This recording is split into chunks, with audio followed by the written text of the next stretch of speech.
The dining room at my parents' house smelled like pot roast and disappointment. My disappointment specifically. It always did on Sunday dinners when the whole family gathered to dissect my life choices over Mom's cooking. I sat at my usual spot, the one closest to the kitchen door for easy escape routes, with my book propped against my water glass. Historical analysis of financial fraud patterns. Not exactly light reading, but it beat engaging with the conversation happening around me. "I'm serious, Emma, you should be thanking me," Derek said, cutting into his second helping of roast. My older brother had that smug expression he wore whenever he thought he'd done something clever. "Your apartment looked like a hoarder's den. Boxes everywhere, papers stacked to the ceiling." It was embarrassing. I turned a page, not looking up. The chapter on the Enron scandal was actually fascinating. Amazing how patterns repeated themselves across decades. "Emma, your brother is talking to you," Dad said, that edge of irritation in his voice that suggested I was being rude by not participating in the celebration of my belongings being sold without permission. "I heard him," I replied quietly, eyes still on the text. "He broke into my apartment and sold my property. I'm just trying to decide if pressing charges would be worth the family drama." "Press charges?" Mom's voice went up an octave. "Emma Louise Harrison, your brother did you a favor. You're 34 years old, living in that tiny apartment, working that strange job nobody understands, surrounded by boxes of old papers and folders. It's not healthy." "It's not strange," I said calmly, finally looking up from my book. "I'm a forensic accountant. I work with law enforcement to analyze financial crimes. The papers you're calling junk are case files." "Case files belong at your office," Derek said, waving his fork dismissively. "Not piled up in your living room like some crazy person's conspiracy board. When you gave me your spare key last month to water your plants, I took it as a sign. You clearly needed help." I'd given him the key because I was going to be out of town for a week on a work trip. A trip I couldn't discuss because it involved testifying at a grand jury hearing in another state. But my family didn't know that. They never asked about the specifics of my work. "How much did you get for everything?" I asked, my tone still even. Derek grinned. $2,000. Can you believe it? Some antique dealer said most of it was worthless, but he took the whole lot off my hands. Said something about recycling the paper. "I already deposited the check in your account. You're welcome." $2,000. For approximately 40 boxes containing 7 years of financial documentation, transaction records, corporate filings and handwritten ledgers that I'd been meticulously organizing and cross-referencing for the past 18 months. "Derek, you shouldn't have gone through Emma's things without asking," my younger sister Jennifer said quietly from across the table. "At least someone had some sense." "Oh please," Derek scoffed. "Have you seen that apartment? I did her a favor. Maybe now she'll have room for actual furniture. Maybe even date someone. When's the last time you went out, Em? Hard to bring someone home when your place looks like a serial killer's evidence room." "Derek," Dad's voice held a warning, but it was half-hearted. "I'm just saying what everyone's thinking," Derek continued. "Emma's been weird about work ever since she left that accounting firm. This forensic stuff, working with police, it's not normal. Real accountants work for corporations, make real money. They don't surround themselves with boxes of old receipts like some kind of obsessed detective." I carefully placed my bookmark, closed my book and set it down on the table. The chapter on Enron could wait. "The antique dealer," I said slowly. "What was his name?" "What does it matter?" Derek was already reaching for more mashed potatoes. "He paid cash, well check. The stuff is gone." "You're welcome." "Derek." "His name." Something in my voice made him pause. "I don't know. Some guy. He had a card. Vintage documents or something." "Why? Do you still have the card?" "Probably in my car." "Why are you being weird about this?" Mom set down her serving spoon with a sigh. "Emma, your brother went out of his way to help you. The least you could do is show some gratitude instead of interrogating him." "Help me," I repeated softly. "He broke into my apartment." "He had a key," Dad interrupted. "That was given for a specific purpose, went through my personal belongings and sold them without my knowledge or consent. That's not help. That's theft." "It's not theft when it's family," Mom said firmly. "Family helps each other. You were clearly struggling to let go of all that clutter." Derek took initiative. Jennifer opened her mouth, probably to defend me again, But her husband Mark touched her arm and shook his head slightly. Smart man.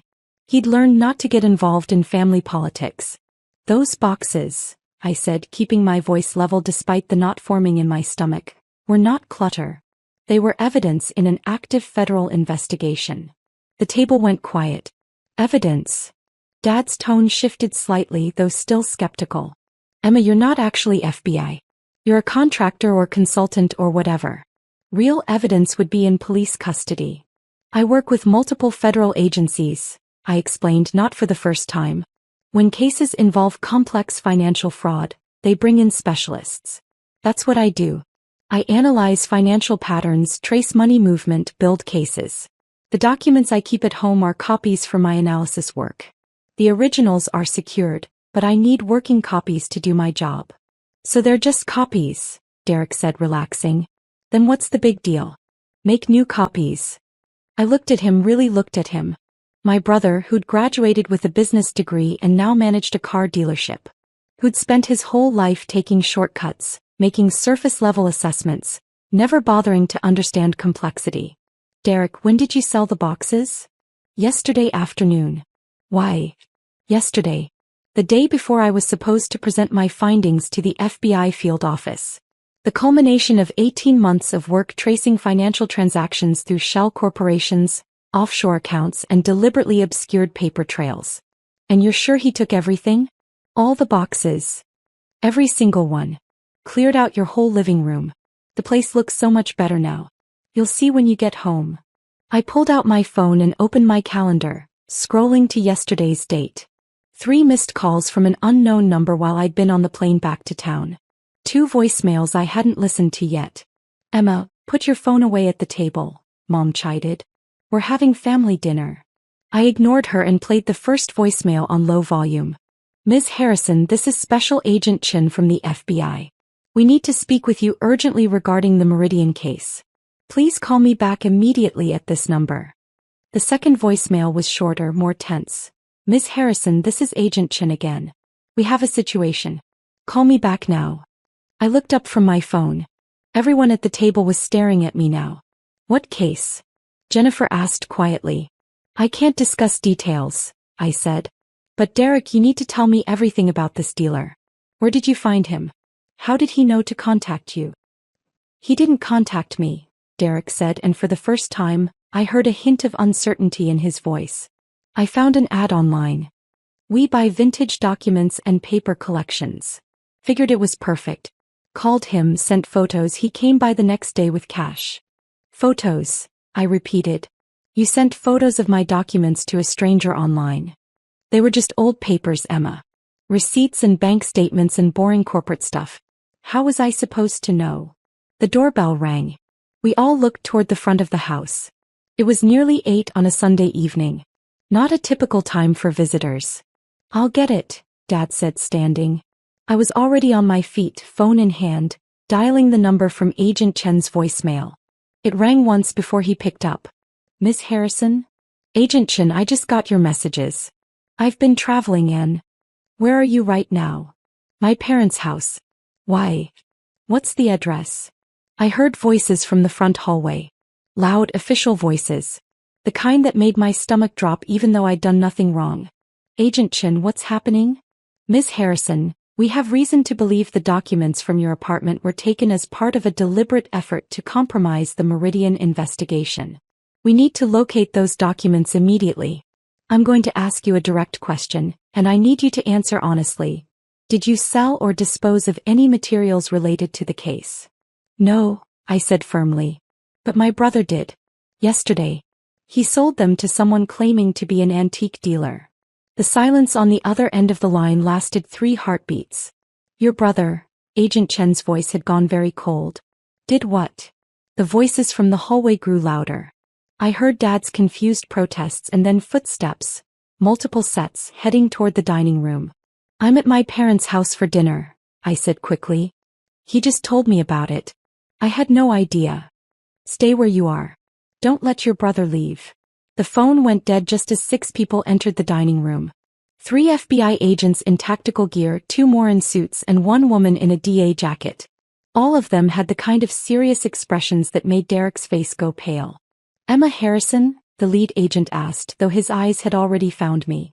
"Yes." He held up credentials. "Special Agent Martinez, FBI. We spoke with Agent Chen. You're aware of the situation with your documents." "I just found out 10 minutes ago." I gestured toward Derek, who looked like he might be sick. "My brother sold them yesterday without my knowledge or permission." Every eye in the room turned to Derek. "Who sold what?" Mom's voice was shrill. "What is happening?" Agent Martinez kept his focus on Derek. "Sir, I need you to stand up slowly and keep your hands visible." "What? Why?" Derek's voice cracked. "I didn't do anything wrong. I just sold some old papers."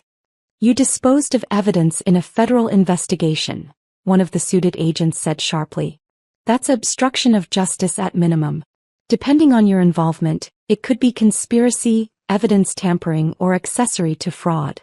Dad stood up, his face flushed. "Now wait just a minute. My son didn't know anything about any investigation. He was helping his sister clean her apartment. This is obviously a misunderstanding." "Mr. Harrison, I need you to sit down." Agent Martinez's voice wasn't loud, but it carried absolute authority. "Your son unlawfully entered a private residence and removed materials that were part of an active federal investigation into an $85 million fraud case. Whether he knew what he was doing or not, the results are the same." "$85 million? Jennifer whispered. I moved around the table toward Agent Martinez. "The documents he sold, do you know where they are now?" "That's what we're trying to determine. The antique dealer your brother contacted was likely working for the targets of our investigation. They've been trying to locate your working files for months." "But how would they know where Emma lived?" Mom asked, her voice trembling now. "How would they know to contact Derek?" Agent Martinez looked at Derek. "Sir, the ad you responded to, had you searched for it specifically, or did it appear in your feed?" Derek's hands were shaking. I was looking at Emma's Instagram. She posted a photo from inside her apartment a few months ago. You could see some of the boxes in the background. I thought, I was just looking for a way to help. The ad showed up in my feed after that. I thought it was a coincidence." "Targeted advertising," one of the other agents muttered. "They've been monitoring her social media, identified family members, and fed content specifically to people who might have access to her residence." I felt cold. "They've been watching me." "The Meridian Corporation has extensive resources," Agent Martinez said. "We've known they were trying to locate and destroy evidence. We just didn't anticipate they'd find a way to use your family to do it." "This is insane," Dad said, but his voice had lost its confidence. "You're saying Emma was in danger? That people were targeting her?" "Targeting her work," Agent Martinez corrected. "Ms. Harrison has been building a case that would expose decades of financial fraud. The people she's investigating have billions of dollars at stake. They've been very motivated to stop her." Derek had sunk back into his chair, his face ashen. "I didn't know. I swear I didn't know. Thought I was helping. The apartment looked so messy and Mom kept saying Emma needed someone to intervene and I just thought you knew better," I finished quietly. "Thought my work was junk. Thought I needed saving from myself." "Emma, that's not fair," Mom started, but Agent Martinez cut her off. "Ma'am, your son's actions, regardless of intent, have potentially compromised a major federal investigation. 18 months of work may be unrecoverable. Multiple agencies have been involved in this case. If the defendants successfully destroy the evidence, they may walk free." "But there are originals, right?" Jennifer asked. Emma said these were copies. "The originals are secured, yes," Agent Martinez confirmed.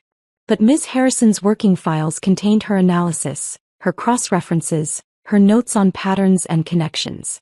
That analysis is what makes the raw data usable in court. Without it, we'd be starting over from scratch." "How long would that take?" Dad asked.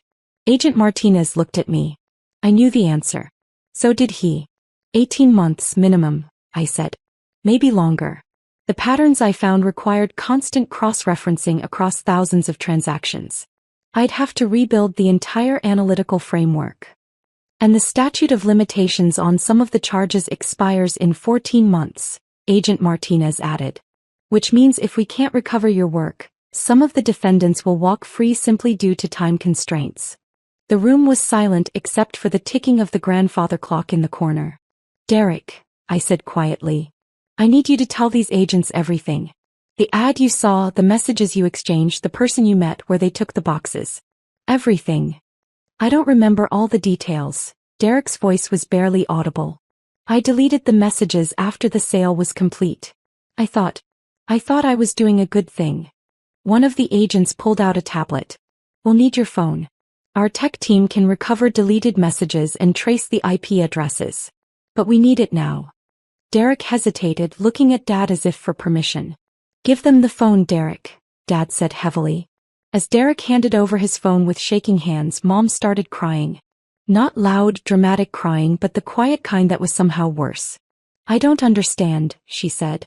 Emma, why didn't you tell us your work was so important? Why didn't you explain? I looked at her, at all of them. I tried. For years I tried. But every time I mentioned my work, you changed the subject. Every time I explained what I was doing, you dismissed it as boring or weird or not a real career. You decided what I did wasn't important, so you stopped listening. That's not true, Dad protested. We always supported you. You supported the version of me you wanted to exist, I corrected gently. The one who worked at a big accounting firm, who had a normal job, who didn't bring work home. When I became something different, something you didn't understand, you decided I was the problem. Agent Martinez's phone buzzed. He stepped away to take the call, speaking in low, urgent tones. Emma, sweetheart, we had no idea. Mom wiped at her eyes. If we'd known it was this serious. You didn't need to know it was serious, I said. You just needed to respect that it was mine. My work, my choice, my life. Agent Martinez returned, his expression grim. The tech team traced the online ad to a proxy server, but they're working on tracking the actual source. Ms. Harrison, we need you to come with us. We need a full accounting of everything that was in those boxes. Of course. Wait, Derek stood up suddenly. What's going to happen to me? Am I being arrested? Agent Martinez studied him for a long moment. That depends on what our investigation reveals. If you genuinely had no knowledge of the investigation and no contact with the targets beyond the sale itself, you may face charges for unlawful entry and evidence tampering. If we find evidence of coordination or conspiracy, the charges will be more severe. But I didn't know. Derek's voice rose in panic. How could I have known? Ignorance isn't a defense when you unlawfully enter someone's residence and dispose of their property, one of the other agents said flatly. You should have asked permission. You should have respected boundaries. You didn't, and now there are consequences. Dad moved to Derek's side. We'll get you a lawyer. A good one. This will be okay. Mr. Harrison, Agent Martinez said not unkindly, you should prepare for the possibility that your son will face federal charges. The best thing he can do now is cooperate fully and hope the courts consider his lack of knowledge as a mitigating factor. This is ridiculous, Mom said, anger breaking through her tears. He was trying to help his sister. You can't punish someone for that. Ma'am, he broke into her apartment and sold her property, Agent Martinez said. The fact that he thought he was helping doesn't change the legal reality. And given that the property turned out to be evidence in a major federal case, the consequences are significant. Another agent appeared in the doorway. Sir, we need to clear the scene. Tech team is en route to process the brothers' vehicle and electronic devices. Process. Dad's voice went up. You're going to search Derek's car? And his computer, phone, tablet, any electronic device he's used in the past 6 months, Agent Martinez confirmed. We need to establish the full scope of contact with the targets and determine if there was any coordination. There wasn't. Derek insisted. I just answered an ad. I took photos of the boxes, sent them, got offered money and made the sale. That's it. Then our investigation will confirm that, Agent Martinez said. But we have to investigate. The stakes are too high to take anyone's word for it. I grabbed my bag from the back of my chair. I'll go with you now and start reconstructing what I remember. Emma, don't, Jennifer said quickly. Don't you want a lawyer too? I didn't do anything wrong, I said simply. I'm the victim here and I'm a federal contractor who wants to help recover the investigation. I don't need a lawyer. Agent Martinez nodded. We appreciate your cooperation, Ms. Harrison. As I headed toward the door, Derek called out, "Emma, I'm sorry. I really am. I was just trying to help." I stopped and turned back to look at him. My brother, who'd spent our whole lives assuming he knew better, taking charge, making decisions for other people because he was so certain of his own judgment. "You thought my life was a mess," I said quietly. "You thought I needed rescuing. You never once considered that maybe, just maybe, I knew what I was doing. That the boxes you saw as clutter were actually the most important work of my career." "How was I supposed to know?" he protested weakly. "You could have asked," I said. "Instead of breaking into my apartment, going through my private belongings and selling them without permission, you could have called me and asked if I needed help. You could have respected my autonomy and my choices. You could have trusted that I'm a competent adult who can manage her own life." "We were worried about you," Mom said. "No," I corrected gently. "You were uncomfortable with me. With the life I'd built that didn't match your expectations. There's a difference." I followed the agents out of the dining room, leaving my family sitting in stunned silence around the table, pot roast growing cold, the Sunday dinner tradition shattered by the weight of federal consequences. The night air was cool as we stepped outside. 3 black SUVs were parked in the driveway, and I could see more agents examining Derek's car under portable lights. "Ms. Harrison," Agent Martinez said as we walked toward the vehicles, "I need to ask you something directly. Is there any possibility your brother was acting with knowledge of the investigation? Any chance this was intentional?" "No," I said without hesitation. "Derek is impulsive and arrogant and has always thought he knows what's best for everyone around him. But he's not malicious. He genuinely thought he was helping me by getting rid of what he saw as junk." "Even after you'd specifically not asked for his help?" "Especially then," I said. "Derek has never met a boundary he respected. It's who he is." Agent Martinez opened the SUV door for me. "The defendants in your case, they would have known your family dynamics. They would have researched everyone close to you looking for vulnerabilities. A well-meaning brother with a history of overstepping, that's exactly the kind of person they'd target." I slid into the back seat. "You think they engineered this? The targeted ads, the timing." "I think they created an opportunity and waited for someone to take it," he said. "Your brother made his own choices, but those choices were influenced by very sophisticated social engineering." As we pulled away from my parents' house, I looked back to see Derek being led outside by 2 agents, his hands cuffed in front of him. Mom was crying on the porch, Dad standing beside her with his arm around her shoulders, both of them looking smaller and older than I'd ever seen them. Jennifer stood apart, her phone pressed to her ear, calling a lawyer probably. At least someone in the family was thinking clearly. "The documents your brother sold," Agent Martinez said, turning in the front seat to look at me. "How much of your analysis can you reconstruct from memory?" "Maybe 60%, I said. "The basic patterns and connections definitely. But there were specific details, particular transactions that stood out as anomalies. Those are harder to recall without the physical notes. And if we can't recover the originals, then we start over.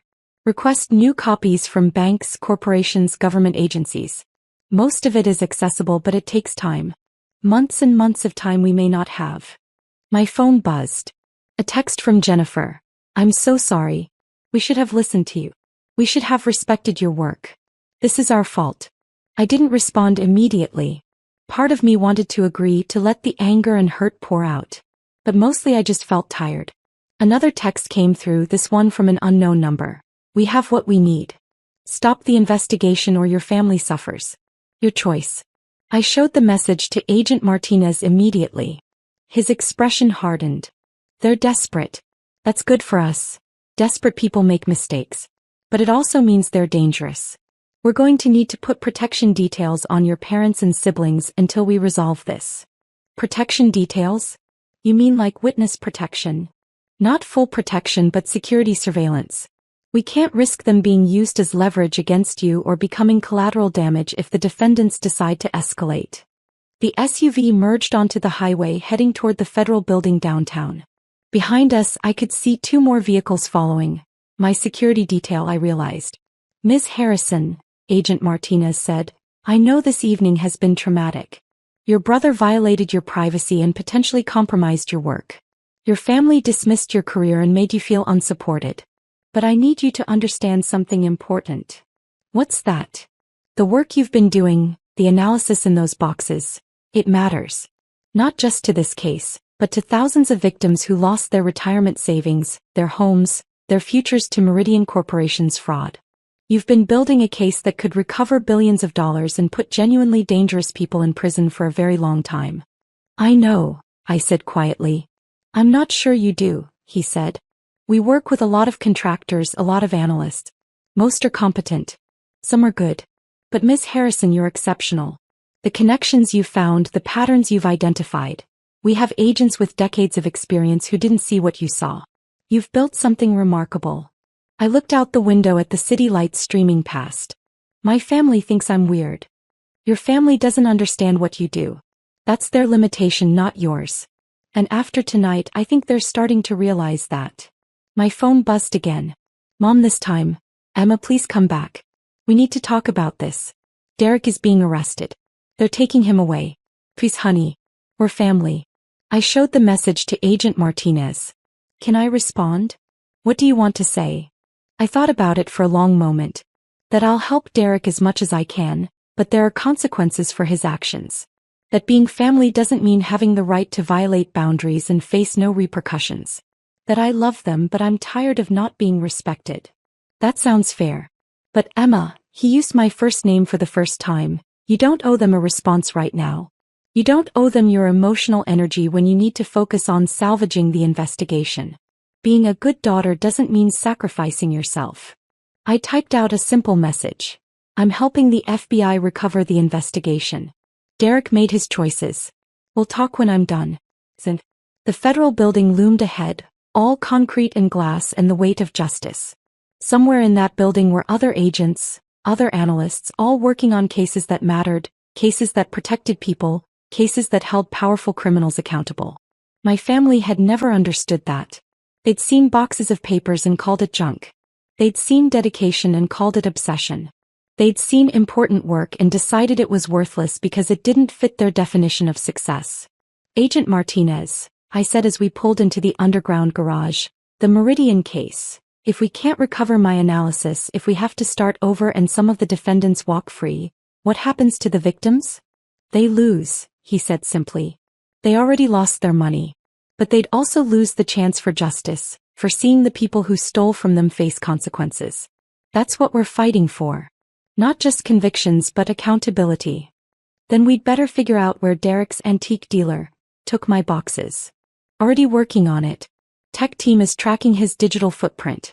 We've got agents interviewing neighbors near your apartment to see if anyone saw the vehicle used for pickup. We're checking traffic cameras, running facial recognition on anyone who might have been surveilling your building. We'll find them. And if they've already destroyed everything? Agent Martinez smiled slightly. Then we make do with what we have left. Your memory, your analytical skills, and your exceptional ability to find patterns in financial chaos. It won't be easy.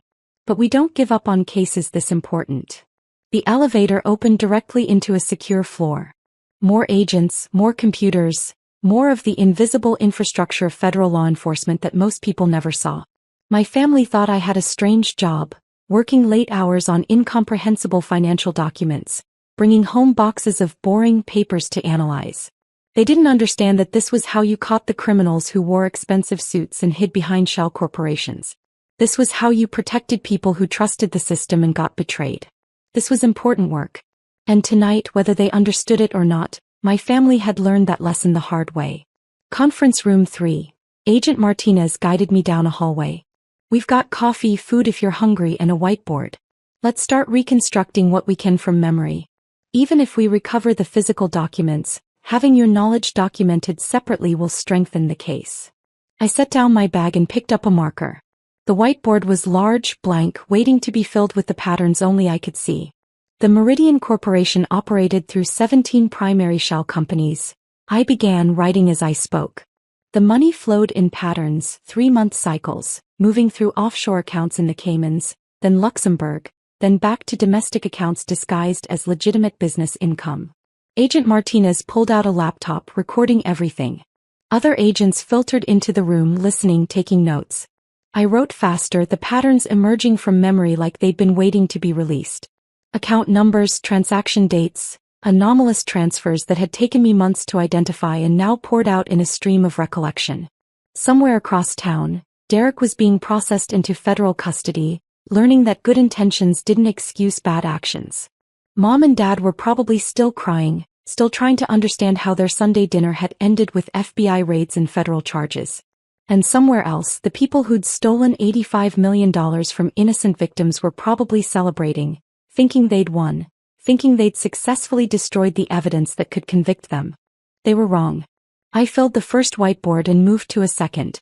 The case was still alive. The investigation continued. And I was going to make absolutely certain that justice was served, even if I had to rebuild every single analysis from memory. Because that's what forensic accountants do. We find the patterns. We trace the money. We build the cases that hold criminals accountable. Even when our own families think we're just collecting junk. Especially then.